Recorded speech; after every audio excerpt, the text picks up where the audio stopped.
राम राम। देखो, यूपीएससी जब तुम करते हो, तुम आईएएस बनते हो, तुम आईपीएस बनते हो, और आईएफएस बनते हो, आईआरएस बनते हो, आईटीएस बनते हो, जो भी बनते हो, उसके मतलब उससे नौकरी मिलती है तुम्हें, तो उसके बाद तुम्हारा एक स्टेटस तो मेंटेन हो जाता है, वो तो बनी बात है, क्योंकि यूपीएससी क्लियर करना अपने आप में बहुत बड़ी चीज़ है, ठीक है। लेकिन अब यहाँ पे एक दिक्कत ये है कि यूपीएससी अय्यासी का नाम नहीं है। यूपीएससी कोई भी इस तरीके का नहीं ज्वाइन कर सकता जो बहुत बड़ा अय्यास रहा हो, कभी नहीं लगेगी उसकी नौकरी, ये हम लिख के दे सकते हैं। क्यों? यूपीएससी तुमसे मांगता है कि तुम्हारा जो कैरेक्टर है वो इंटेलेक्चुअल होना चाहिए, तुम्हारी जो बातें हैं वो बहुत गंभीर होनी चाहिए, डीप होनी चाहिए। तुम गली की भाषा का इस्तेमाल करते हो, तुम गाली गलौज का इस्तेमाल करते हो, या फिर आम भाषा में तुम इस तरीके के शब्दों का इस्तेमाल करते हो, तो तुम्हारी ये यूपीएससी तो क्लियर कभी नहीं होना है। तो यूपीएससी की जब भी तुम तैयारी कर रहे हो, अपनी अय्यासी को तुम्हें साइड में रखना पड़ेगा।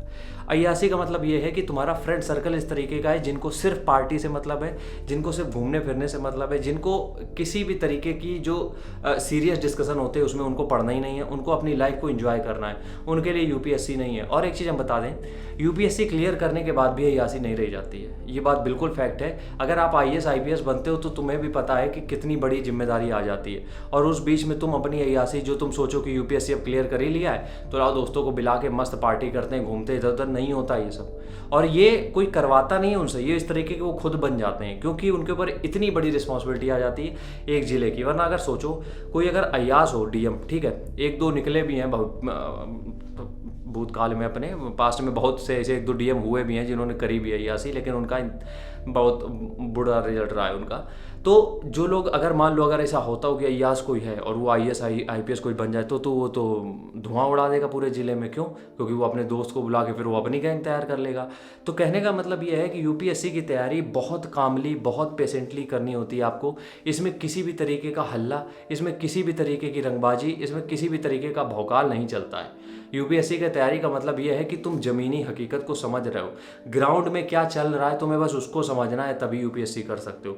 अगर तुम्हें ये लग रहा है कि सब कुछ जो अभी तुम कर रहे थे, दोस्तों के साथ घूम रहे थे, फिर रहे थे, अय्यासी कर रहे थे, अगर ये सब है यूपीएससी, तो इस सब से तो यूपीएससी जीवन में नहीं निकलना है। यूपीएससी का मतलब ही यही होता है कि तुम भैया एकदम शांत आदमी हो, और तुम्हें शांत का मतलब ये नहीं होता है कि सबसे शांत है। अब आईपीएस शांत हो जाएगा तब तो हो गया, जिला संभल गया, उस शांत की बात हम नहीं कर रहे हैं, अंदर से शांत हो।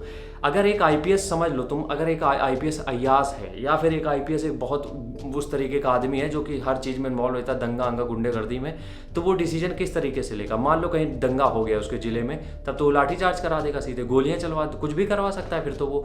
लेकिन वहाँ पे क्या करता है, उसकी रिस्पॉन्सिबिलिटी क्या होती है कि कैसे भी करके इस भीड़ को शांत करना है। एक लाठी नहीं उठती है जब तक कोई इस तरीके की सिचुएशन ना आए, एक लाठी नहीं उठने देता है वो, और वो चाहता है कि बातचीत से चीज़ें समझ जाए और चीज़ें शांत हो जाए। तो यूपीएससी एक बहुत बड़ी रिस्पेक्ट के साथ साथ एक बहुत बड़ी जिम्मेदारी है, और जिसको संभालने के लिए कोई भी अय्यास वहाँ पे नहीं जा सकता। इसलिए यूपीएससी की तैयारी कर रहे हो तो सबसे पहले अपने कैरेक्टर में बदलाव लाओ, अपने कैरेक्टर में जितनी भी गंदगी उसको हटाओ, तभी जाके यूपीएससी कर पाओगे। राम राम, जय हिंद।